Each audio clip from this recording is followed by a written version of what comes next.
Welcome to the Survivor's Guide to Thriving podcast, the show for people who are ready to break out of survival mode in order to build a truly thriving life.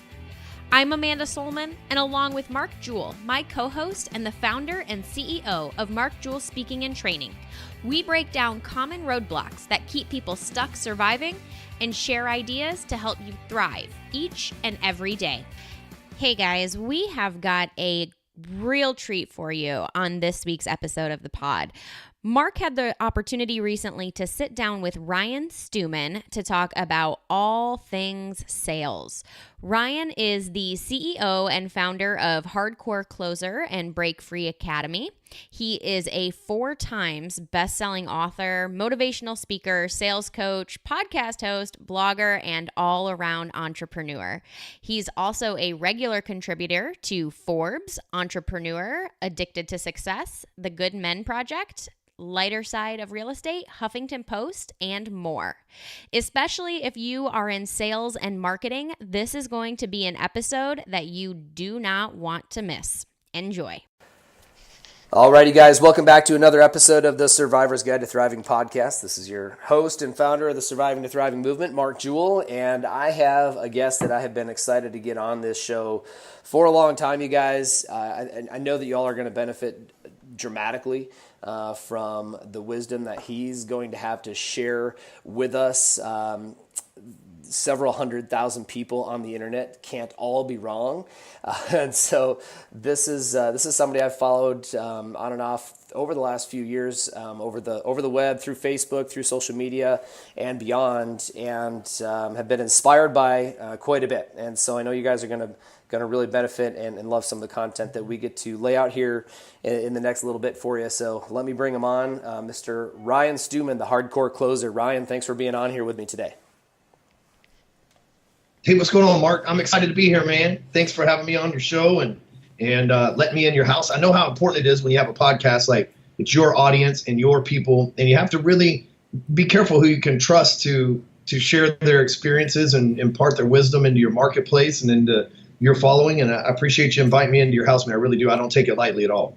Awesome, man. I appreciate it and appreciate making the time. So I want to get into a little bit of an introduction here in a minute, but at the onset, right, if these guys go and follow you on Facebook or Instagram or anywhere on the internet after this, you're going to see the term Hardcore Closer. And, you know, some people consider themselves that, some people not. What the heck is a Hardcore Closer? Give us a definition. Help us get our minds wrapped around that. Well, first and foremost, apparently, I didn't know this back in the day, but apparently it's a very polarizing nickname. So like some people identify with it and some people absolutely hate it. And there are very few people who are just okay with it. Right. They're either one or the other, you know, and you have 2 types of salespeople. You have the type that believe in order to be a hardcore closer, you have to be like pushy and aggressive and mean and rude and cutthroat and all this stuff. And then you have the other set that considers themselves hardcore closers, which are none of that. And for me, I got the nickname Hardcore Closer. I didn't just come up with that on my own.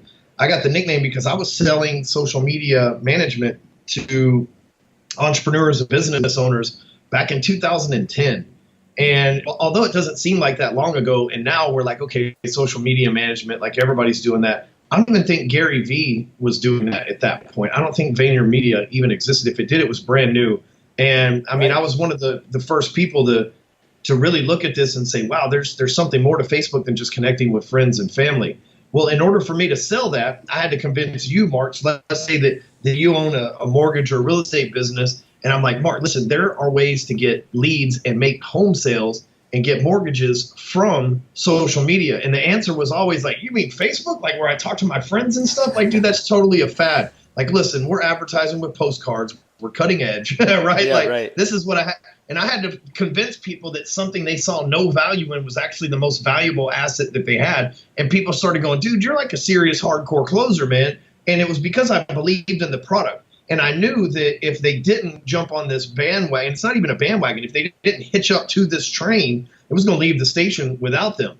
And we can look back now and see that that's only been 8 years ago. It seems like decades ago, but it's only been 8 years. But I can look back now and I can see that some of the people who were my first clients for that social media management company now run billion-dollar companies. Like JP Piccinini was like my third client, and his real estate firm does $1.5 billion a year, and he's opening up franchises. He's one of the most popular real estate brokers that's not on TV, right? Other than the guys on TV, he's one of the most popular real estate brokers in social media right now. And I helped him get a running head start 8 years ago on that. I've got another guy that was like client number 2. His name's Dustin Black. He owns a large moving company called Black Tie Moving.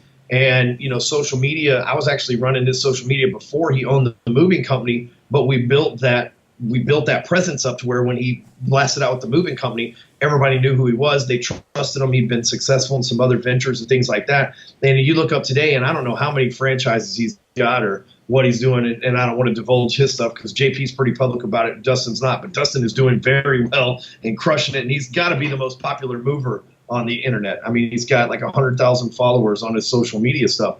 And these are the people that I had to convince that at the time they didn't really see any value in social media. And so I got the name Hardcore Closer because of that. But that's kind of the long version. But the short version is a hardcore closer is someone who will not let his prospects fail. Like if you care enough about your prospects, you don't have to be pushy, you don't have to be mean or any of that stuff, but you do have to be hardcore because people are hard-headed. And people get set in their ways. And if you don't find a way to imagine if I'd have just let JP and Dustin, I said, okay, fine, y'all stick to your little mailer game. Right. Like there's no way they would have the companies that I'm not taking credit for their success, but I'm just saying there's no way they'd have the significance they have. Dustin's business is built on referrals. JP's business is built on relationships. The number one place to get referrals and relationships right now is definitely social media because it's easy. I mean, Facebook calls everybody your friend. And I had to be all hardcore with them and have hardcore follow-up and be relentless with them because, I didn't want them to fail. I really liked and respected and still do what they were doing. Right. And being hardcore was the way that, I'm sure they're very thankful for that now. But, it's a moniker that I've had for 8 years now. And I even, my blog, hardcorecloser.com, I write for it. I've gotten, I think, 1,014 blog posts on there that I've written. And the long story short is again, it's a very polarizing name. And a lot of people think that it means that I'm, some kind of Wolf of Wall Street, like swindler or something like that. And that's not the case at all. It's just a lot of my personality is pretty hardcore too. I'm pretty straightforward and in your face. I'm not the feel good closer. I guess that would probably attract more people. It's like, oh, I love that feel good closer guy. But it's just not my style. I'm with you. Well, and I totally get it. I mean, we work with a lot of different salespeople in different facets, and whether it's life coaching with them or just straight up, sales practice, the skill of actually going out and making calls or trying to get to the point where you're closing the deal or whatever. So I have 2 questions here to follow up from that story. Number 1 is, how do you walk through the process? It sounds like you do this with existing clients, you do this with prospective clients. How do you walk through the process of getting somebody who's on the fence that just wants to stick to their mailers, right? But what's better for them, and maybe they can't see it yet, but you stay persistent, you stay hardcore, right? As people might describe it in your particular case. How do you stay hardcore without being a dick? Is really the question I have, right? And I know a lot of people struggle in pulling the trigger on pushing clients or asking for just a little bit more or being just a little bit more persistent because of the fear of being a jerk or coming across as pushy. So how do you what's the nuance? How do you do it? It's funny because I'm really not a pushy person. I believe in value first because in sales we know that once value exceeds price, a buying decision is made. It's not always made in your favor, but it's at least made, right? Whether it's worth it or not. And I know that if, let's say somebody's trying to be stuck in their ways with mailers and I'm trying to sell them on social media, I'm going to give them a barrage of facts as follow-up because facts ultimately become the truth, right? So the truth for them, right? So if I consistently say, okay, well, your mailers did this last month. We know that these guys last month did this from social media, and I'm showing them facts of people beating them, and not in a mean, uncool way, but I'm saying, hey, meanwhile, while you're doing your mailer, which is doing you well, getting you 2 deals a month, here's a testimonial right here about how Mark used social media to get 10 deals last month, and here's a case study explaining how he did it all. And so I'm following up with them, but we have I just had a meeting here in my office right before we got on this. podcast. And the thing I was telling my salespeople is like, when we follow up, we don't follow up begging for business. We follow up with value. So we're offering these people a solution, and we're giving them facts to where they can have their eyes open, because a lot of what we sell is cutting edge.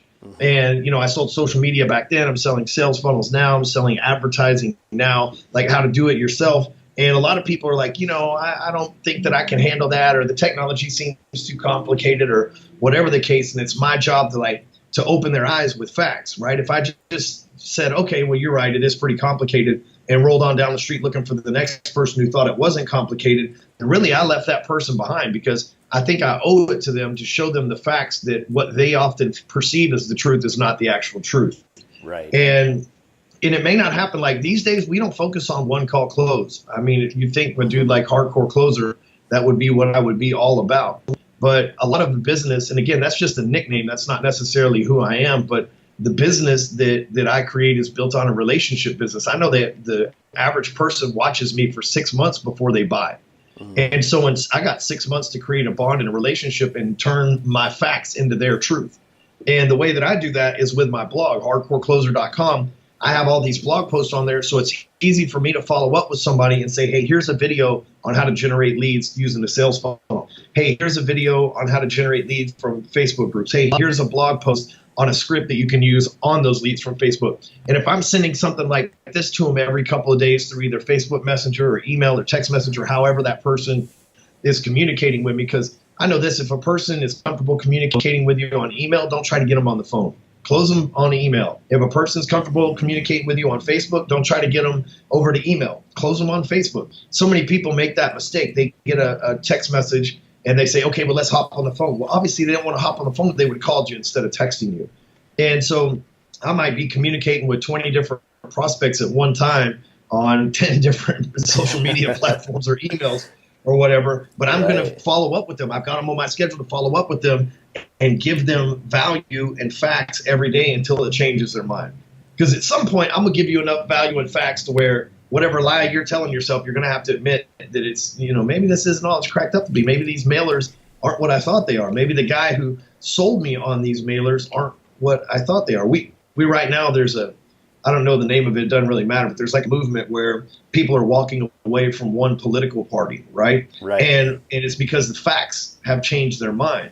And so we know that if facts are changing people's minds on politics, which is like religion, it's very hard to get somebody to change their mind. Then we ought to know as salespeople that if we provide enough facts to our prospects, then we'll eventually change their minds as well. The one thing that we know for sure is if we try to convince them that they're stupid and wrong, they will never change their mind.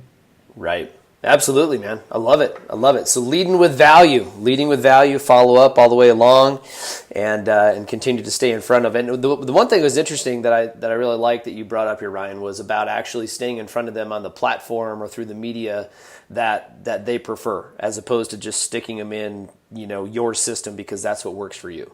And I'm relatively confident that there's a really small percentage of the sales population that does that. I would. It is, and sell where people want to be sold, right? If people are comfortable face to face, meet them face to face. I've got a builder guy that we just sold into our program. Great guy. He's probably 60 years old, and he wanted to come to the office and meet face to face before he made a decision. I'm not going to tell him, no, man, we're talking on Facebook. Stay on Facebook, right? He's like, hey, I'd like to come meet you face to face. That's how I do business. Awesome. Come on in. The door's open. Meanwhile, there might be some, tech-savvy 25-year-old who's like, man, I don't need to get on Skype. I don't need to get on FaceTime. Just text me right here on Facebook, and we'll figure it all out from here. Right. That's awesome. So as a salesperson, I have to be diverse in sales MMA. Like most people are like sales boxer. They're really good at one thing. Like a boxer's really good at throwing his arms. And some salespeople are really good face-to-face. And I hear them all the time. They hit me up. They say, man, I'm really good at face-to-face. I'm really good at stage selling, or I'm really good at phone selling, but they have like one skill. But imagine if you walked into the UFC ring to fight someone like Conor McGregor and you only have one skill, right? Like maybe you're a kickboxer or maybe you're a boxer. If that dude gets you on the ground, you're not going to know what to do with them, know? But however, if you go into the ring with them and you know how to kickbox, Brazilian jiu-jitsu, wrestling, all these things, then whatever he throws at you, he's going to have a hard time catching the counter on it, right? Well, sales has to be the same way. Some people want to text. Some people want to get on the phone. Some people want to do FaceTime. Some people want to be face-to-face. Sometimes you got to sell from the stage. Sometimes you got to sell through a platform. And you need to be like, you need to practice all that stuff, you know, and you need to get good at all of it. It all starts, honestly, with learning how to write. That's really like the root fear a lot of salespeople have is they think selling is talking. And they don't realize that the way most people are actually communicating these days is through text, right? Whether it be via blog post or whether it be via email or whether it be on social media, most people are communicating via the written word. And the better you get at writing, the better you get at speaking. And the better you get at speaking, the better you are at sales. And it all starts from that fundamental thing of writing. But so many people hate writing. You can see these sales guys who are, I mean, it's 2018, and I know sales guys right now that type on a keyboard with their middle fingers one key at a time. Like, man, you got to work on that. We've had keyboards around for 20 years, and you're still typing like you chicken pecking that stuff, dude. No wonder you can't keep up with the amount of orders that you have, or no wonder you can't prospect as many people as you want to. You're over here typing one sentence takes you 10 minutes, where in 10 minutes I've written a whole blog post because I've practiced the art of getting better. And a lot of times what happens though is they don't want to embrace it. They're still chicken pecking the keyboard because they haven't gone all in on it. They're like, oh, I hate doing this, blah, blah, blah. I'd rather meet somebody face to face. But the truth is most people don't want to meet face to face. And it doesn't make any sense for me to hop on an airplane and go meet somebody face to face in California when I can get them on Skype or when I can send them an email or text message and get the same job done. Yeah, 100%. And they probably appreciate it more too. So, you know, here's one of the things that really was coming up that I wanted to ask, because, you know, as I follow you through social media, one of the big, you know, things, there's a high level of certainty, right? That gets exuded from the hardcore closer, from Ryan Stewman. I went in like in just prepping to get ready for this interview here today. I don't always spend a lot of time, Ryan, but for today, I probably put in a good like 60 to 90 minutes because I just wanted to get a feel for, you know, who I was interviewing, because this was important for me. And so I actually went and watched you sell. Like, you literally just put yourself on the internet doing live sales calls, right? Which is not something that all of the gurus out there in the salesmanship world are doing. And so I thought that was really unique. But what I'm watching is the certainty, because that's the big difference for me. I think teaching sales skills is one thing.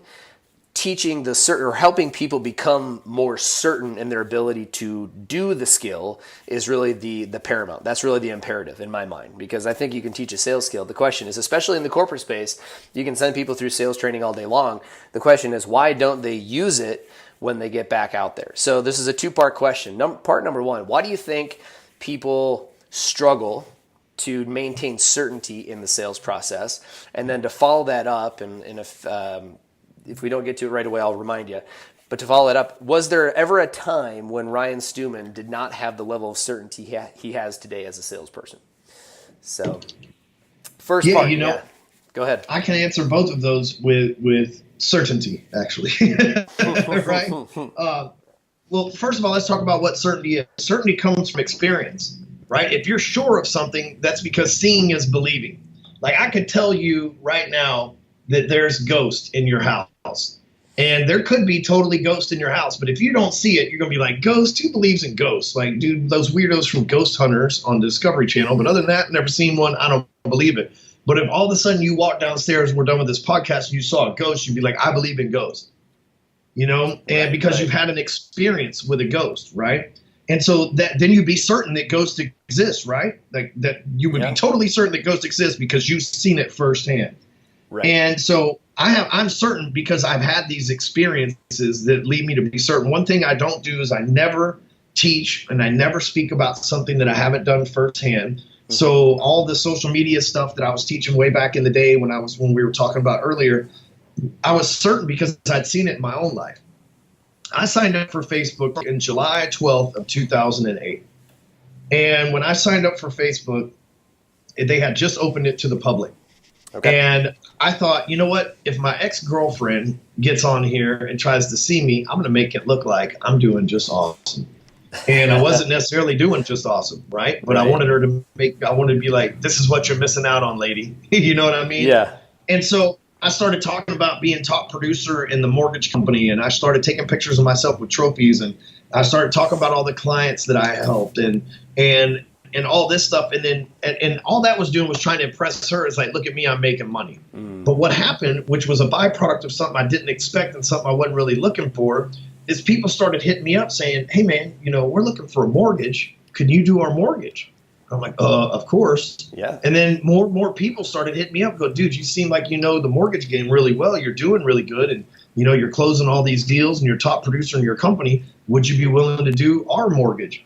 And at this point, I became certain that social media was a way to attract leads, so that when I was talking to these people who gave me the nickname Hardcore Closer, I was like, man, I have seen this in my own life. This isn't just theory. This is something that I personally experienced, and I could show them the facts that I had made $200,000-$300,000 over the course of 2 years in the mortgage business, because as a direct result of Facebook, not even advertising, but just organically marketing myself and putting myself out there. And so when they were trying to tell me, no, it didn't work, I was 100% certain that it did, because I had experienced it in my life. Now, if you were trying to sell me on why I should go and take a trip to Mars, right? I don't know anything about rocket science, and I'm not even certain that rocket can get there. So there's no way I'm going to turn around and try to convince somebody else that they should go to Mars, right? That's something that's just so beyond my realm that I would never be certain about that, right? I couldn't sell it. The things like that we teach, the advertising on Facebook, the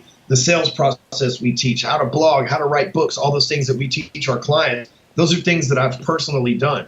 And if I haven't personally done something, I don't talk about it. Because I know that there's a lot of people out there that go to a seminar and they hear something. And I think that's even, Tony Robbins' story. He's like, I went to a seminar 20 years ago with Jim Rohn, and I learned all this stuff at the seminar. I went out there, I started doing it. I got in the experience, then I ended up working for Jim Rohn.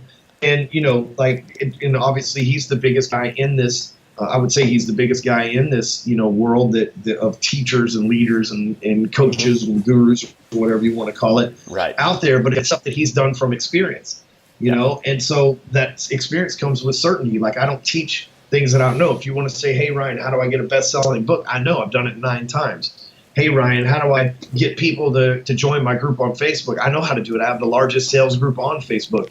And so I know these things from experience, which is why I'm so certain. But there was a time in 2008 where I wasn't certain, and I was so not certain that I was insecure, which would be the opposite of certainty, right? And I was so insecure that I was hoping this girl would see that I was doing these things that, they weren't lies, but obviously life's not always rainbows and sunshine. But I had this persona of everything was being awesome out there. But I wasn't certain that she was going to come back to me. Thank God she didn't. I totally married up. But right, like so it's like Garth Brooks. Sometimes I thank God. Right. So right. Anyway, prayers, right? And so, but at the same time, my certainty, even as I have embarked on new journeys, like, hey, I'm not sure that this YouTube ad campaign is going to work, so we're not going to teach our people until it does work. I'm not sure that this funnel process will work, so we're not going to teach our people until it works. And I've had ups and downs in my life. I've been divorced. I've been through financial struggles. I've been through losses of freedom. I've been through adoption. I dropped out of school in the 8th grade. I've been through the hard knock life and the hustler's life and all that stuff when I was young and a teenager and in my early 20s. So I've been through some times that have caused a lot of uncertainty, but those times have also given me experiences that later on now as an adult, I'm like, hey man, it's really hard to pull some BS by me, because I've been surrounded by people that have pulled a lot of BS over me over the years. So I'm certain that won't work. I had a guy come to me the other day, and he's telling me about this insurance process. And I'm like, you know what, man, I did that back in 2004, and I'm 100% certain that that's not how it ends up. That's the sales pitch, but that's not how it ends up. And the reason why I'm certain is because I had that experience, and I don't think that he listened to me. But had he listened to me, he has to go through his own experience to learn. Some of us just have to learn that way. But had he listened to me, I could have saved him a lot of time. But I was, he's like, how can you be so certain? It's like, because I have done it. Right. And it did not work. And as a matter of fact, it worked the opposite. And then I ended up having to deal with X, Y, Z. And so I'm certain that you're going to have to go through the same stuff. And I'm sure that guy will hit me back up about another 6 months going, dang it, you were right. And I'm like, those are my favorite words, but I hate them because they are very rarely you were right, and if you were right, I should have listened to you, is very rarely good news. Like, I love that. Hey, you're right. I know I'm right, so it feels good. But at the same time, it's very rarely good news. And so if you're right, I should have listened to you, is usually like, man, I made a mistake in the past, and I'm going to have to figure out how to correct. Right. Yeah, absolutely. Absolutely. I appreciate you giving a little bit of the backdrop, and the whole concept of certainty coming from experience is, it makes sense, right? So let's say I'm the new guy, right? I'm fresh out of the university of whatever. I'm 24. I'm out selling my first houses, products, whatever. Maybe I got my first territory assigned to me, whatever the deal is. So what's one thing? I mean, if you were to go back in time and go back whatever 15, 16, 20 years to that point of your life where you're just getting started again, how would you coach yourself to emerge, or let's say grow quickly into a more certain version of yourself? That's a good question, because I've had to do that. And I'll tell you a great story that will give your guys an open mind and a new perspective on things. So we know if certainty comes from experience, then we've got to get experience quick. Mm-hmm. Okay. And so a lot of people, what they'll try to do is they'll try to fact find. And experiences means that you've done an experiment and you gain the experience from the experiment. A lot of people go out and fact find, and they try to put together the perfect process, and especially in the sales world. And then by that time, they're 90 days into draw, and the draw's cut off, and they're in trouble. And even if they close their first sale, they owe all that money back in draw. Right. Like, it happens. And then they're like, well, sales is a tough rocket. I'm over here in HR now, right? Or whatever the case may be, right? And so I'm over here working in operations on a salary, even though I hate it and I'm called to sales. I just couldn't make it work.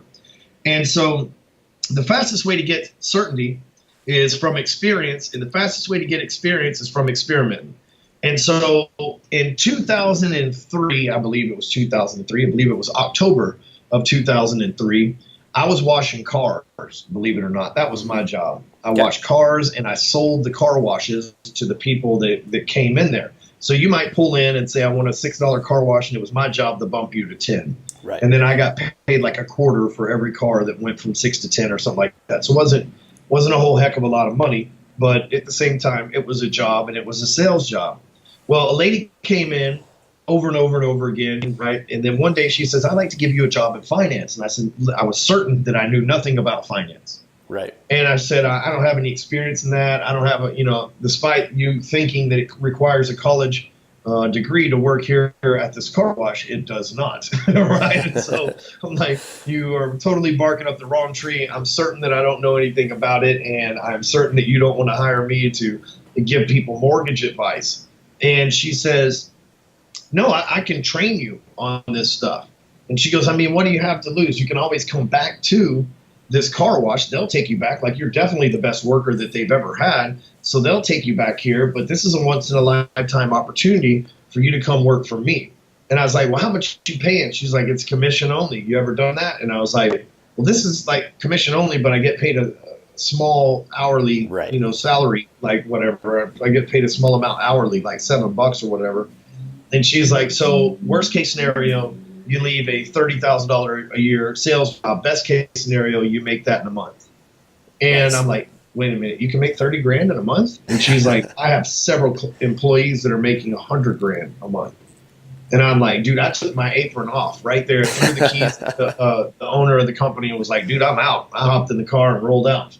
Next day I showed up at her office, and she said, here's how it works, and kind of gave me the rundown. And I'm like, dude, she was speaking French to me for all I knew, right? I knew nothing about DTIs and LTVs and Fannie Mae and Freddie Mac and the bond market and the Fed and all these things you got to learn about to be a loan officer. But I picked up a little bit of the stuff, and I said, so what's the best way for me to get started? She goes, go make a bunch of mistakes. Talk to everybody you know. Let them tell you no. Learn from those no's, and eventually somebody's going to tell you yes, and then you're going to experience what it's like to close your first loan. So I went to talk to everybody that I knew. Anytime I was somewhere, like, hey, what are you doing? You won't believe this, but I'm doing mortgages. What's a mortgage? I'm not exactly sure, but it's something to do with financing on a house, and we can save people money and things like that. That was like my whole pitch, and that was like an uncertain pitch. But I was certain that if you gave me the deal, I could turn it over to Monica. That was her name. I could turn over to Monica and she can close it. So you don't even have to trust me, but I'm certain that Monica was the person that can close it. And so the first weekend that I'm at, like, let's say I took a job on a Tuesday. Yep. Saturday, I went over to a friend of mine's house, and it's his parents' house, actually, and we gather up every year and we watch the Ohio State-Michigan game. They're from Ohio. My other friend's from Michigan, and I think it's hilarious to watch them get drunk and talk smack to each other. Right. And because I'm from Texas, I could care less about either one of those, but they're two families that love each other, and they're so diehard hateful during that game. It's just hilarious to me. I've always thought it was hilarious. They've been doing it my whole life. We've got a lot of Ohio State, Michigan people listening to this podcast, so you're right in line. They know. They do know, yes. Yeah. So that's like, UT versus A&M here in Texas. Same thing, right? Yeah. Separate, interstate. But it's probably about the same distance from UT to A&M as it is from Ohio to Michigan, right? So anyway, so we're sitting there, and halftime comes up, and the mom says, well, Nick was telling me that you got a new job. And I was like, yeah, I'm working in mortgage finance. And she goes, well, how much do you know about it? And I was like, very little, because I'm just honest like that. I've been honest my whole life. And I was like, I just washed your car last week, Yeah. So I can't be like the best in the world at it. I just barely got started. I haven't even done a deal yet. And I was like, but wait a minute. You guys have lived in this house for as long as I can remember, at least 20 years. I heard her talk about something called a refinance where they save people money. Have you ever looked at doing anything like that? And they're like, we've looked at it, but we had a bankruptcy, right? And I said, I think that they can still do it with a bankruptcy. This was back in the subprime days. Sure. And I said, what if I go and I talk to my broker and we do a conference call with you? And she's like the smartest. So I'm selling her at this point. I'm not selling my inexperience. I'm selling my sponsor, right? Yeah. But I'm like, she's like the best in the world at it. She's worked for Rich Dad, Poor Dad. She's training me to do seminars. Like, she is the bomb. What if I just do a conference call between your husband, you, me, and her, and I won't even say nothing. I'm just listen because I don't know what to do. And if they can save you some money or whatever the case, I don't even know how it works. But if she can say that it's a good deal and you agree with her, then don't you think you owe it to yourself to have a 30-minute conversation with her? And it may not even be that long. And she goes, you know what? I've known you, and you've always been the hardest worker at anything you do. When you were an electrician, you worked harder than anybody else. And when you were washing cars, you were the hardest working person there on that lot I worked there for like 10 years. Wow. And she goes, so I'll trust that you're going to work hard at this too. And I know you get in trouble a lot, but you really are a good-hearted kid, but you're out there. And I'm like, I'm out there gaining experiences, right? And so that Monday, I go into work. I explain to her Tuesday we do a conference call.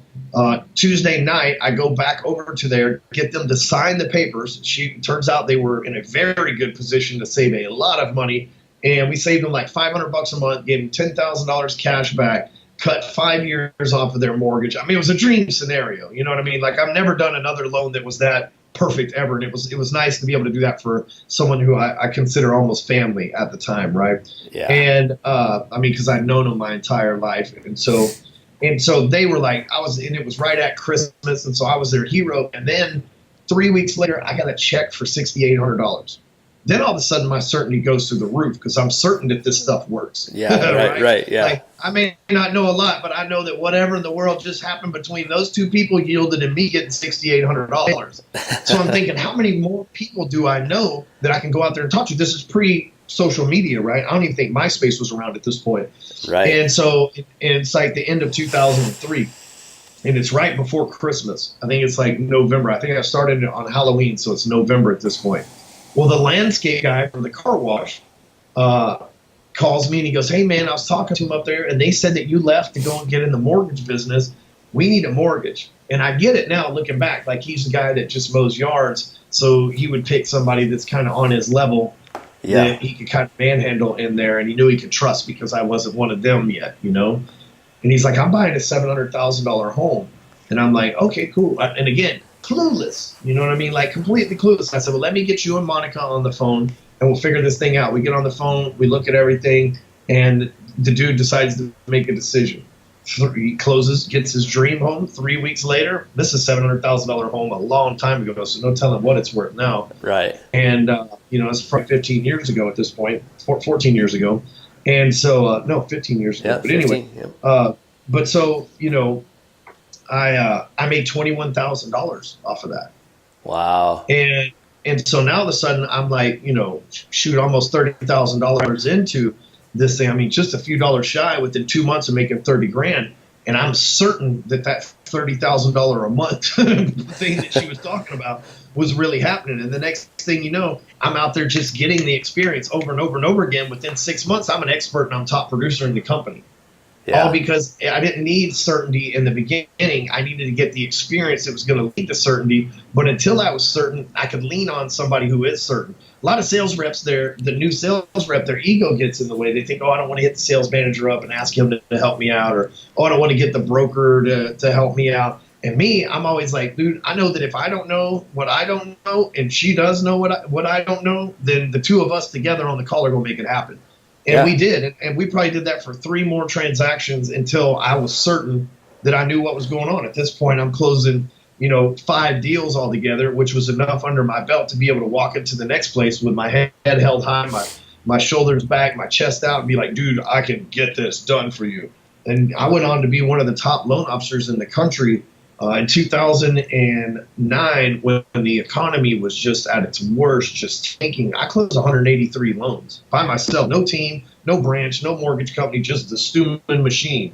Because I was certain everybody I talked to, I was certain I could fix because certainty sells. We know that. Right. I was certain I could fix their problem. And they might call the next guy and like, well, I think they're like, dude, I'm done. The last guy was like, hey, you got this. It's all you got to do. So, it was just an easy sell because I had the experience to gain certainty. Exactly. So the best, and it took me a long time to answer that because I wanted to tell that story and give that example. But the short of it is go out there and get the experience. And so what if the Ohio State people would have said, nah, man, we don't trust you with our finances. Okay, so that's an experience too. I need to make sure that I act like I got my life a little bit together. And they probably did say that to some extent, which is why I pulled Monica in to begin with.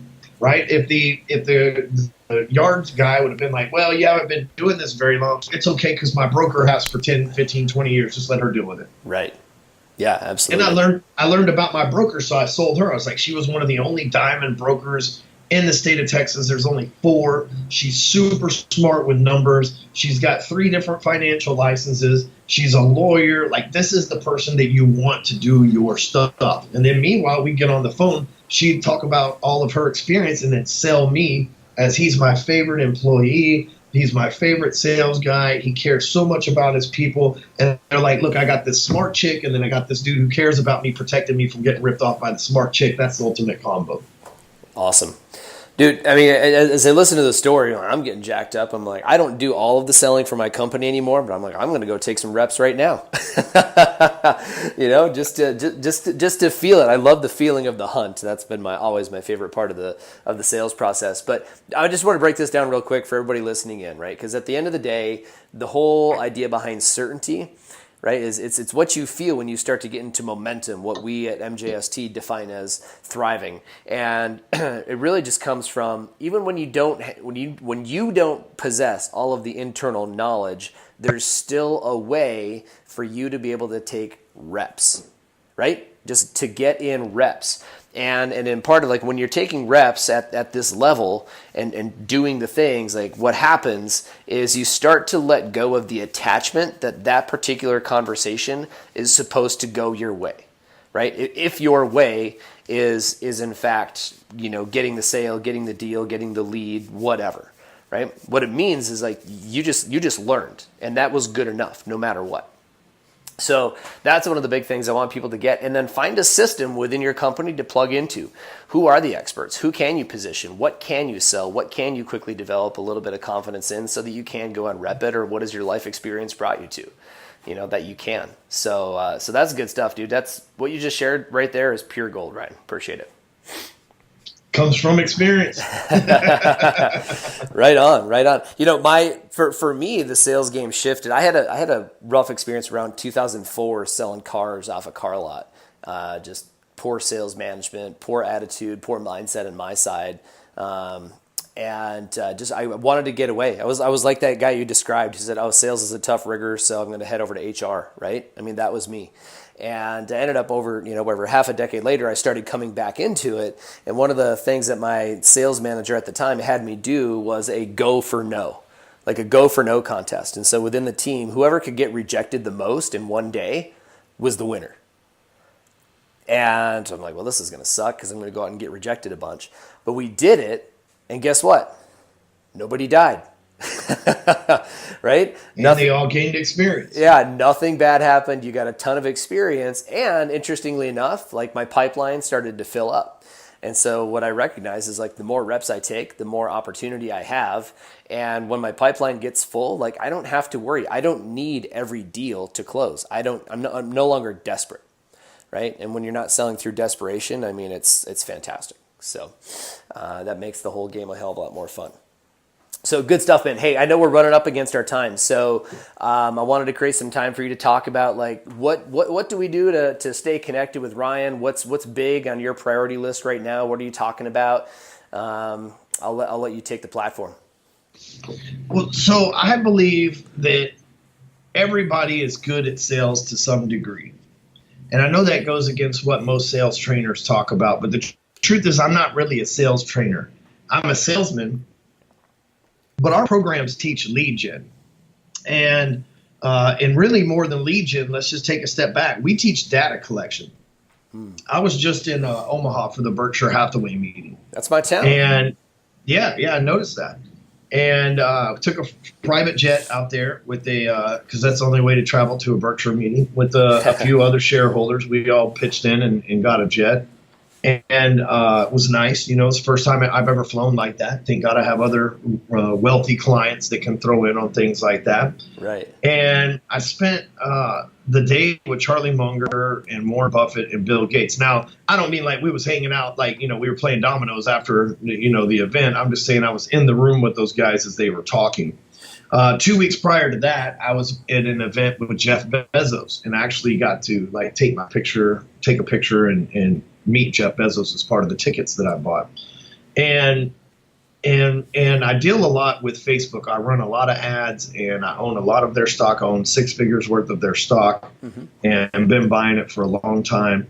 And it got me to thinking, meeting Bezos and meeting Warren Buffett and constantly seeing how Zuckerberg acts and, you know, seeing Bill Gates, like he was there in the building and talked as well. And again, I didn't meet Munger and Buffett or Gates. I keep saying that, but being in the build, I felt like I did because they make you feel like that when you're in that meeting. I don't know if you've ever been to a Berkshire meeting or not, but it's totally, even if you don't want to throw $300,000 down on a Berkshire A, you can buy one share of Berkshire B, which is about $40, and they will let you into that meeting, right? Yeah. And so they'll let you and 3 others actually into the meeting just with one share. Wow. And so what I learned is the 4 wealthiest people in the world. Now pay close attention to what I'm about to share with you. The 4, this is something you won't hear anywhere else. This is a huge like aha moment you're about to have. The 4 wealthiest people in the world got their money from data. Okay, so let's talk about number 1 wealthiest dude right now, Jeff Bezos. First, he sells books. Then he collects data on all these people that are reading books, and then he sells them book lights. Then he has data on people that buy books and book lights, and he sells them book markers. And then he sells them Kindles, right, where you can read a book electronically. And then he finally goes, well, dude, people that read books, they'll probably buy anything. And because readers are leaders, and so people that read books probably have disposable income and can buy all sorts of stuff. And boom, Amazon's born.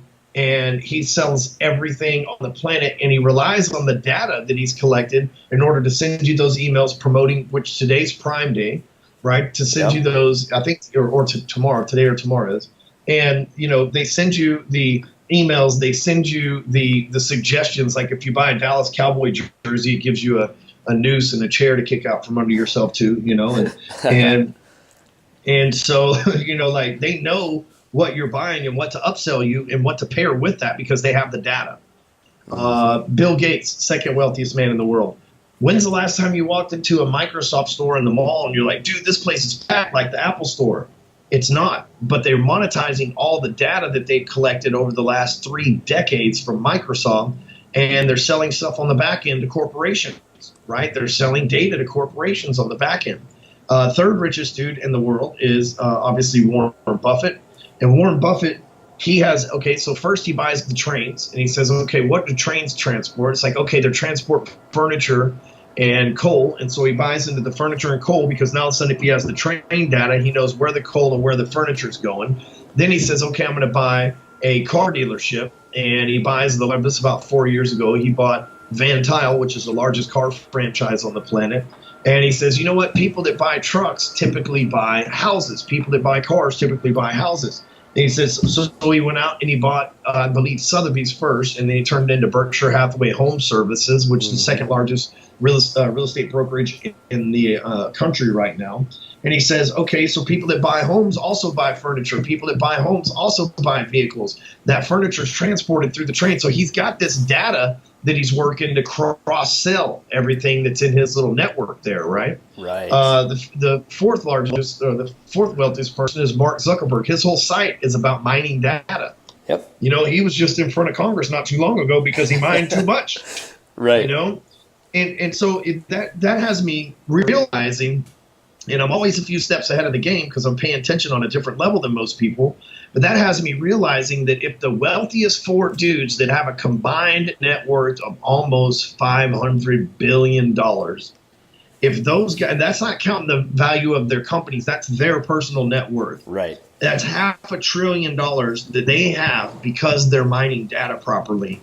What makes the average business owner who's not mining data think that they're ever going to be able to compete? One thing Warren Buffett said is him and Jeff Bezos partnered up and they're getting into the healthcare business. We saw what Geico did to the insurance business. It blew up and took over. Right. And if they do that with Amazon providing your health insurance, if I was a health insurance salesperson, I'd be scared out of my mind. Right? If Amazon started selling mortgages, which they're going to do, if Amazon starts selling cars, which they're going to do, all those industries better be scared because if they haven't been collecting data and monetizing data the right way, Amazon will wipe them off the map, right? If you own a website that is social media, you know, Facebook, because the amount of data they collected, they were able to buy Instagram, they were able to buy WhatsApp, right? They own all these other platforms because they were the best at monetizing data, and then they just put their monetization model into these other things. So if you're a business owner right now, it doesn't matter what size, if you're not collecting data, guess what? Data is the most valuable resource on this planet according to the economist.com. It's more valuable than oil, which has always been the most valuable resource. But guess what? If you're not collecting data, then 10 years from now when you go to sell your company, you're not going to be able to exit because they're going to go, oh, wait, you don't have data? We buy companies based on the data they have. And if you don't have data for us to come in with our monetization models, your business is useless. Dude. Think about that. If Amazon's going to take over the insurance space and you own a little small insurance company, you could sell that to Amazon if you have the data because that's what they're really looking for. Right. But if you don't have the data, you're screwed. You're like, oh, you're trying to get us to buy based on past sales and possible recurring future sales? No way, man. That's a skeptical model. We need you to have data on everything so that we can do that. And so a lot of companies right now aren't focused on lead generation, AKA data collection. And the easiest, I've taught programs and live events where I've showed people how to build sales funnels that collect data. And data starts with a name, email address, and phone number. And then once you get that, you track what they click on, what they buy, and all that, and you monetize it. And it's not that, it sounds complicated, but it's actually really easy. Right. But for years, I've been training people on how to create these websites, on how to do this and collect this data so that they can play the same game that the big boys are playing, like literally the Illuminati is playing. But all the other platforms out there were way complicated. You know, I like ClickFunnels an awful lot, man. Russell Brunson's a friend of mine, and ClickFunnels is an amazing platform. We use it, but I'm an internet marketer. I've been trained with tech skills for 8 years. I couldn't just come out of the gate and operate on ClickFunnels. Heck, to get certified from them on how to use it, it's $10,000. Right. Lead pages used to be really simple. I love lead pages. We use them all the time, but they used to be really simple. Now they're really complicated. The only reason I can still use them is because I remember what it was like when they were simple and where everything is, right? The improvements aren't that big a deal to me. But I know the average customer can't come in and learn lead pages or ClickFunnels in like 15 or 20 minutes. So what I did was I created something called phone sites. And if you go over to phonesites.com, you see me actually demo how to build a entire sales funnel in less than 5 minutes from your mobile device with no tech skills whatsoever. Because you've got to start somewhere, first of all, and you got to be able to put together something that's going to collect that data so that you've got an opportunity to get bought out in the future or to sell in the future. Or, you know what, worst case scenario, you get really good at monetizing data. You don't ever have to do either one of those things.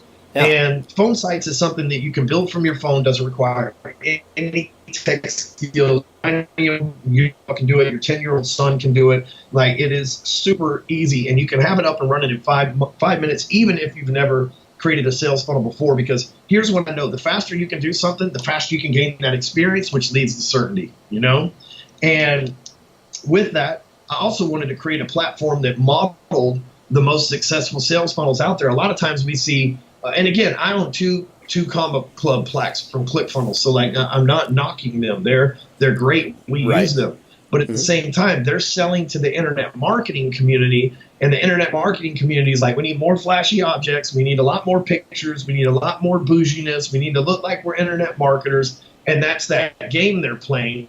Whereas the big companies that really make money, like Stansberry and Agora, who do 10 or 11 figures per year in sales, they use the simplest funnels on the planet, because we know this in sales for sure. Keeping it simple sales. And when it's real simple, it gives the prospect an opportunity to make a simple decision. It's not always yes, but when it is, you get to sell them because they understand. If you complicate things and they don't understand, they won't make a decision because they're not informed, and they have to go back and do more research. The easier that you can make it on them by keeping it simple sales, right? The more you follow that model, the easier it is for them to make a decision and move on down the road with you. And that's what I created phone sites for, man. We've been in business we've been in business longer than that because we were building it, but it's been launched for 90 days. We've got over 2,300 active users. So like, we're coming out of the gate really hard. It's $47 a month, so it's nowhere near as costly as those other people. And we've got guys who've already generated, $10,000 in commissions, thousands of leads from social media. We offer all sorts of training and everything else in there, because I'm trying to do, just like I brought awareness of social media marketing back in 2010 and how to keep it simple back then, I'm bringing awareness of the importance of a sales funnel and a way to collect data for these businesses, and a way to make it super simple so that it's easy. Because if it's simple, they'll do it, and if they'll do it, they'll gain the experience, and ultimately, once they've gained enough experience, they'll become an expert, and they'll monetize data. That's where we make our money at Breakthrough Academy, which is one of the companies that I own, one of the 8. That's where we make our money, is monetizing our data. And so that's what's that's like my main focus. That's where I'm breathing and living, and all day, every day right now is that's my primary focus. I love it. So guys, I want you to pay attention to this last 10 minutes of this interview, because early on, Ryan talked about leading with value, right? This is how you deliver with certainty without being a jerk. This is how you get your point in, and that's by like the value that you provided in this interview, by literally just talking through, here's what I've learned, here's what we learned from the 4 wealthiest people on the planet, $500 billion in personal, wealth between those 4 guys, right? As we learn the lessons about that, here's what the successful people are doing, and here's one simple thing, $47 a month, that you get to do so that you can have your piece. Right? So guys, pay attention to that. Go back and dissect the last 10 minutes, listen to that again, and head on over. Dude, while you were talking about this, I went over to Phone Sites, checked it out. I mean, I think this will work for our business, so we're going to check into it and just see what we can do with it. Well, so, we have a affiliate program, which would be perfect for you. I mean, when you like it, you get results from it. It would only make sense that you'd want to share it with the people that you respect and work with and want to get the results for, so you can actually make recurring income from it as well. So look at that, guys. That's how you sign up affiliates and get people to promote your stuff right there. Pay attention. This is the hardcore closer, Ryan Stewman, has got it going on. So Ryan, any last thoughts, comments? I know you got another interview, right? And we're a little bit over your time. So any last pieces you want these guys to get a hold of? Yeah, so if you want to learn a little bit about social media, then you can go over to socialmediamillionsbook.com. That's socialmediamillions with an S, because we're not just trying to make one. Socialmediamillionsbook.com, and you can grab a free copy of my latest best-selling book, and then you can ultimately watch a training on how I partnered up with social media to make $10 million a year income in my businesses. So it's not all income, because I have expenses and overhead, but it's how I built it up from scratch by partnering with social media. And for those of you that own businesses and that are salespeople, it's going to be a big eye opener for you, and it's going to show you the fast way to get up and get rolling on social media. And again, Mark, I really appreciate you having me on your show. It's been a great conversation. Yes. And, it's been one of the don't tell anybody else I said this because they all get like a little jealous or whatever, but this has been one of the best podcasts that I've been on. You ask really good questions. I think that's what makes a podcast host good, is not how much they talk, but how good at questions they ask. And you ask some really good questions, man, and I appreciate that. Awesome. Dude, I appreciate that very much. And guys, head on over to Social Media Millions, correct? Social Media Millions book. Got it, guys. Check that out. And seriously, I'm just going to say this one little piece, guys. If you're in the company, saying like you even if you don't own the business, you're selling for your company, which I know is a lot of you. If you're sitting around waiting for marketing or whoever it is in charge of communications to put stuff out there in front of your prospective clients and your clients, stop waiting. This is my number one frustration with you guys, is you're waiting for your marketing team to do it for you. There's nothing that says in your policy that you can't create your own social Snapchat, Instagram, Facebook that promotes who you are and what you're doing. I mean, if you're one of our agronomy salespeople who's out there selling crop inputs to farmers, and I go to your Facebook and I don't see some pictures of you standing in a frickin' soybean field, I'm not going to take you seriously. And as you start thinking about selling to the next generation that's now taking over at the farm gate, that's who you need to be talking to. We're gonna seek you out. We're gonna try to connect with you. We're gonna get to know you in that way. And as disruption hits the agriculture industry, you're gonna need to find new ways to connect with people, or you're gonna get left behind. So with that, guys, thank you for tuning in. You guys know everything else is just surviving. Follow the advice. It's your time to thrive today. Let's go get it. Thanks again, Mark. Thanks, Ryan. Thanks again for tuning into this episode. To connect with Mark and Ryan online, just check out the links in the show notes. If you liked what you heard, make sure to jump over to Apple Podcasts and leave us a rating and review. We appreciate the feedback, and it helps other people find the show. As always, if you're looking for more resources to go from surviving to thriving, check out our website at www.markjewelltraining.com. That's Jewel with 2 L's. And you can find us under Mark Jewell Speaking and Training on all the major social channels. Remember, survival is dead. It's your time to thrive today. See you next week.